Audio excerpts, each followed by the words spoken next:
Welcome to another Luck Scout bedtime story.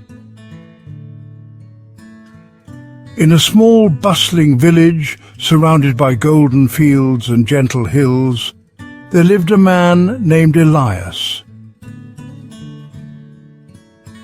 Elias was quiet by nature. He rarely spoke, often appeared deep in thought, and moved at a slow, steady pace that made others in the village view him with a mix of impatience and curiosity. To most, he seemed unremarkable. Some even went as far as to call him slow or dull, believing that his quiet demeanor meant he wasn't as sharp or capable as they were. The villagers were friendly, but they underestimated Elias. When there were problems to solve or decisions to make, they would rarely ask for his input. They assumed he had little to offer, that his mind worked too slowly to be of any real help. And so Elias spent his days alone, thinking quietly to himself and observing the world around him. He never protested or tried to convince others of his worth. He simply went about his life with patience, trusting that one day they might see him for who he truly was. Despite their lack of respect, Elias harbored no ill will toward the villagers. He knew that his quiet nature often made people uncomfortable, but he believed that there was a time and place for everything, and that one day his moment to help would come. One warm summer afternoon, the village was struck with a crisis. A group of children had been playing near an old well at the edge of the village. The well had long since dried up and was often ignored by the villagers, but it still had deep, steep walls. As the children ran around in their games, one of the younger boys, only about 7 years old, slipped and fell into the well. The villagers quickly gathered around the well, their hearts racing with fear. They could hear the boy's faint cries for help echoing from the bottom of the well, but the drop was too deep for anyone to simply climb down and rescue him. The villagers tried everything they could think of. They lowered ropes, but the boy was too scared to grab hold. They tried sending down a basket, but it was too flimsy to support his weight. With each failed attempt, the boy's cries grew weaker, and the villagers' panic began to rise. Elias stood quietly at the back of the crowd, watching the commotion unfold. He didn't push his way forward or shout out suggestions. Instead, he observed the situation carefully, listening to the plans that the villagers tried and discarded in their desperation. After hours of failed attempts, the villagers were at a loss. Exhausted and disheartened, they began to fear the worst. Some even suggested that there was nothing more they could do, that perhaps they would have to wait for help from another village. The sun was beginning to set, and the mood had turned to despair. It was then that Elias stepped forward. The crowd grew quiet as they noticed him approaching the well. The villagers exchanged glances, unsure of what to expect. After all, Elias was the man they had always underestimated, the one who rarely spoke, who always seemed lost in thought. What could he possibly do that they hadn't already tried?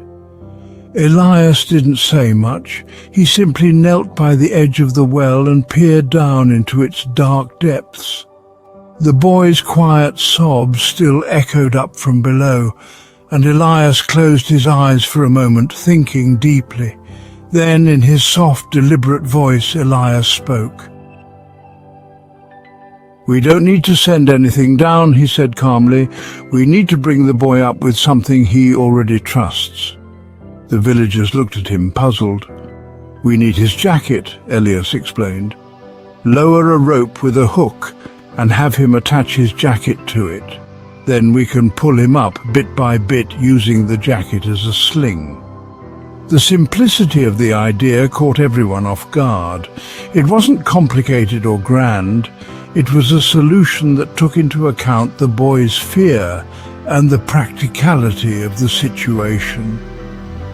The boy was too frightened to grab a rope or hold on to anything, but he trusted his own jacket, something familiar and comforting.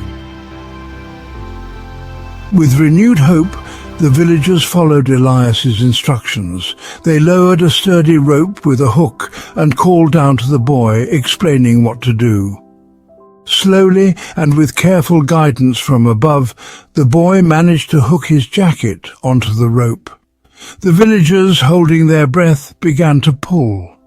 The jacket acted as a makeshift sling, cradling the boy as they carefully lifted him out of the well. As the boy's head appeared above the rim of the well, the crowd erupted into cheers. Tears of relief streamed down their faces as they hugged the boy tightly, thankful that he was safe. And then, for the first time, they turned to Elias, truly seeing him. The villagers were silent as they watched Elias quietly step back, his task complete. For so long they had overlooked him, dismissing his quiet nature and thoughtful ways as signs of weakness or slowness. But now they understood that his quietness was not a lack of intelligence, but a deep well of patience, observation, and wisdom. One of the village elders approached Elias, his face filled with gratitude. "We have been blind," the elder said. "We thought that because you were quiet, you had little to offer. But today you have shown us that wisdom isn't always loud or fast. You saved that boy's life, and for that we owe you more than thanks. We owe you respect." The other villagers nodded in agreement, realizing how wrong they had been to underestimate Elias all these years. They had judged him by his outward appearance and manner, never realizing that his thoughtful nature was his greatest strength. Elias smiled softly and said only, "There is a time for action and a time for thought. I simply waited for the right moment." From that day forward, the villagers no longer underestimated Elias. They understood that his quietness was not a sign of weakness, but a reflection of his deep thinking and calm approach to life's challenges. They learned that true wisdom often comes from patience and observation, not from speaking the loudest or acting the fastest. The village thrived with a new sense of unity and respect. They learned to listen more carefully to one another, to value different ways of thinking, and to never again judge someone by their outward demeanor alone.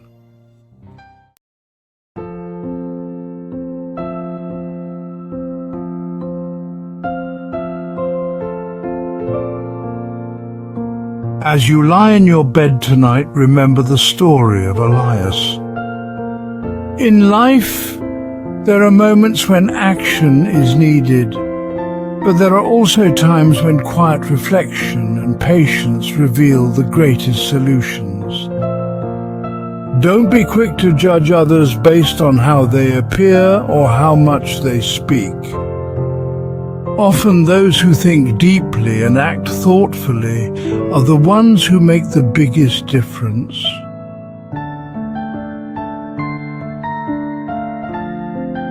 Close your eyes, take a deep breath, and let the patience, wisdom, and intelligence of Elias enter your life as well.